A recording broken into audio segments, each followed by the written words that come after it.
জুমার নামাজের ইমামতি করেন দিল্লির মাওলানা সাদের বড় ছেলে মাওলানা ইউসুফ বিন সাদ। মাওলানা সাদের ছোট ছেলে মাওলানা সাইদ বিন সাদের উপস্থিতিও ছিল মুসল্লিদের কাছে বিশেষ আকর্ষণ। বিশ্ব ইজতেমার প্রস্তুতি হিসেবে আগামী মঙ্গলবার সকাল 11টায় দেশ ও জাতির কল্যাণ কামনায় বিশেষ মোনাজাতের মাধ্যমে সমাপ্ত হবে এই 5 দিনের জোর ইজতেমা। এবছর প্রায় 5 লাখ মুসল্লি অংশ নিয়েছেন এই ধর্মীয় সমাবেশে, যেখানে অংশ নিয়েছেন Pakistan, Bharat, Malaysia, Indonesia, Sri Lanka, Singapore, Afghanistan সহ বিশ্বের 45টি দেশের মুসল্লিরা। Ambil apa kami semua. Assalamualaikum warahmatullahi wabarakatuh. Alhamdulillah, my respected brothers and elderly. So down here we have about 10 different countries.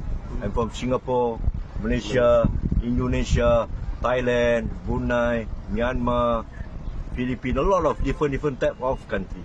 So we are gathering because of here. We are seek Allah Ta'ala. We want to please Allah. And about 500,000 people down here. Every Sima. So today is our first day. Is Jummah, is the blessing day. We have until Saturday, Sunday until 11 of November. We were getting down here. So inshallah, who look this video can come down here together with us. Can make progress. Fikir iman on amal.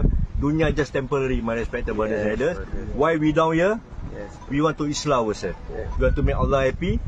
When Allah happy with us, Allah will put us, Allah will make our life easy in this dunya and the year after. InsyaAllah. Kita berkumpul bersama atas sebab maksud tu cari redha Allah Subhanahu Wa Taala.